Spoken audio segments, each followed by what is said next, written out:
न्यायावर वचक बसावा म्हणून नागपूर शहर पोलीस विभागातर्फे एक अनोखा शिबिराचं आयोजन करण्यात आलं होतं। शिबिरामध्ये पीडित प्लॉट धारकांचा सहभाग होता। नागपूर पोलिसांनी सकाळी 11 वाजतापासून तक्रार करता प्लॉट धारकांच्या समस्या जाणून घेतल्या। नागपूर शहर पोलीस आयुक्त डॉक्टर रवींद्र कुमार सिंगल यांच्या मार्गदर्शनात या शिबिराचं आयोजन करण्यात आलं होतं।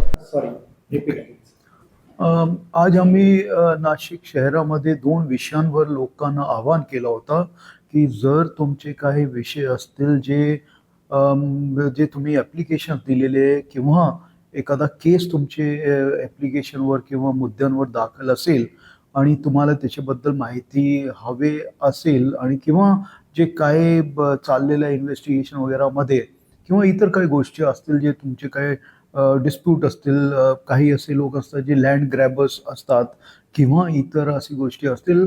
आणि दुसरा जो मुद्दा होता तो सावकारीचे संदर्भात होता की काही आमच्याकडे लोक येतात की साहेब आम्ही काही पैसे लोनवर घेतले होते आणि त्याच्यानंतर आम्ही फेटाळलेला पण आहेत, परंतु अजूनही ते लोक आम्हाला त्रास देत आहे। आणि हे असे विषयांवर काही आम्ही पाहिलेलं आहे की काही लोक आत्महत्यापर्यंत पोहोचतात किंवा स्वतःला संपवून टाकतात। मग हे जे मुद्दे आहे, आज आमच्याकडे जवळपास 200-250 लोक आले होते आणि त्यांची वेगवेगळ्या प्रकारची तक्रार होती। ते तक्रार आमचे पोलीस निरीक्षक होते पोलीस कमिशनरेटमध्ये, ते त्यांनी ऐकून घेतली आणि नोंद घेतलेली आणि त्याच्याबद्दल आम्ही कारवाईही केलेली आहे। तसेच त्याच वेळेस DCP आमचे संबंधित 5 जूनचे होते, तसेच ॲडिशनल CP आणि आम्ही स्वतः होतो तिथे। हे जे आहे ते आम्ही असं करतोय की लोकांना न्याय मिळावे, लवकर मिळावे आणि जर त्यांची काही तक्रार असतील तर ते त्याच्या समाधान त्यांना मिळालं पाहिजे। सर, बरेचदा काय तर रजिस्टर करून थोड्या चुका होतात, कारण एकाला जर रजिस्ट्री करून दिल्याच्या नंतर तोच रजिस्टर दुसऱ्या आणि तिसऱ्या लोकांना सुद्धा करून देतात। अशा वेळेस आपल्या विभागामार्फत रजिस्ट्रारना सुद्धा अगदी बरोबर आहे। ही पण आमचे निर्देशनास आलेलं आहे की ज्यावेळेस रजिस्ट्री असतात एक माणूसची आणि दुसरा माणूस पण त्याच्यात डिस्प्यूट क्रिएट करतात किंवा लँड बद्दल अजून एक आखणी पत्र वगैरे असं काही आणतात।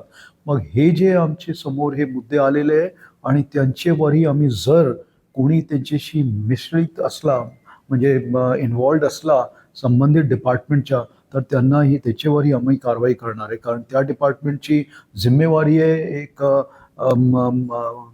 इन्क्वायरी करण्याची किंवा ते जे जमीन आहे त्याच्यावर ऑलरेडी कोणाची रजिस्ट्री आहे ते नवीन कसे माणूसचं नाव त्याच्यात येतो, कसे ते इन्फॉर्मेशन लीक होतात, तर ते सगळे मुद्दे आहेत ज्याच्यावर आम्ही काम करणार आहोत। मी छाया डोरलेकर, राहणार वृंदावन कॉलनी, काटोल रोड, नागपूर। मला या शिबिराबद्दल माहिती मिळाली 2 दिवसापूर्वी आणि आम्ही आमच्या तक्रारीसाठी या ठिकाणी आलो।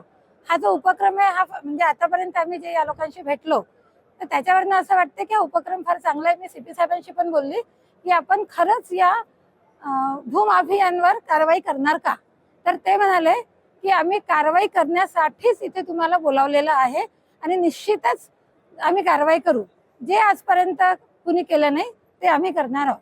मग आमची काय तक्रार आहे, तर आम्ही ओम हाऊसिंग सोसायटीचे हे जे तुमच्या माझ्या आजूबाजूला लोक दिसतात आहे, हे ओम हाऊसिंग सोसायटी श्री शरद वसंतराव गुडदे दाभ्याची, खसरा क्रमांक 27/4/1 हा नवीन आणि जुना होता 27/4।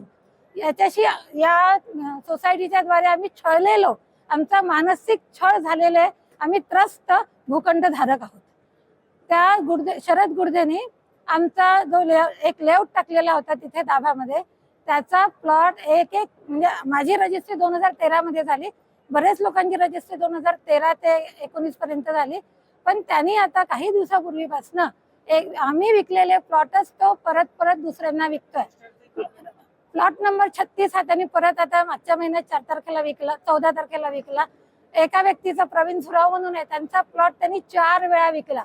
असंच तो तिथे 2 काही दलाल आहेत, त्या दलालांच्या मार्फत तो हे प्लॉट विकतो। की आमच्या भूखंडावर जो अवैध ताबा झालेला आहे इतरांचा आणि जो गुडधे रोज प्लॉट विकतो, तर ते बंद व्हावे, आमचे प्लॉट आम्हाला मिळावे। आणि याच्या जर रजिस्टर बघत नाहीत का, एक प्लॉट जर 4 वेळा विकला जातो तर रजिस्टर ऑफिस काय करते?